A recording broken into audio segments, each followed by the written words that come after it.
Que pense la religion de l'islam au sujet de la jeune musulmane qui entretient sa beauté, qui se fait coquette à travers le maquillage, le vernis, les faux ongles, les faux cils par exemple?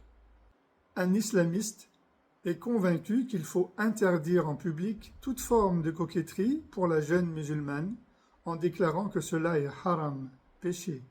Un islamiste religieux considère que tout ce qu'une jeune musulmane peut ajouter à sa beauté naturelle constitue une gêne pour sa pratique religieuse. Il interprète cette gêne comme un obstacle à sa pratique qu'il faut lever ou supprimer au moyen d'une fatwa. Cet islamiste religieux interprète la chose gênante comme une entrave qui invalide sa pratique religieuse, sans s'apercevoir que sa fatwa est en soi une gêne qui empêche certaines musulmanes d'être ce qu'elles sont. Soyons clairs, on appelle gêne dans la religion tout ce qui te met à l'étroit ou mal à l'aise devant Dieu.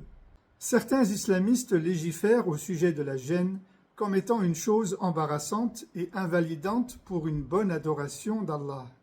Ils laissent entendre que ta gêne est une gêne qui gêne Allah au point de ne pas accepter de te présenter devant lui tel que tu es, avec ton maquillage, ton vernis, tes faux ongles, tes faux cils. Lorsque l'islamiste interprète ce qu'il définit lui-même comme étant une gêne chez la jeune musulmane, voilà qu'il l'exprime à travers un avis canonique, juridique, au moyen d'une fatwa. Cet islamiste invalide quasiment toutes les actions en lien avec la pratique religieuse de cette jeune musulmane, en commençant par ses ablutions, ses prières, au prétexte qu'elle ne plaît pas suffisamment à Dieu.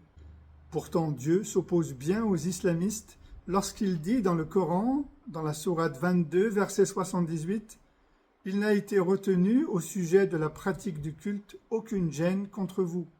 وَمَا جَعَلَ عَلَيْكُمْ فِي الدِّينِ مِنْ حَرَجٍ » En vérité, ma sœur, Dieu t'aime tel que tu es, Dieu t'aime comme tu es et tel que tu te présentes devant lui avec pudeur et humilité.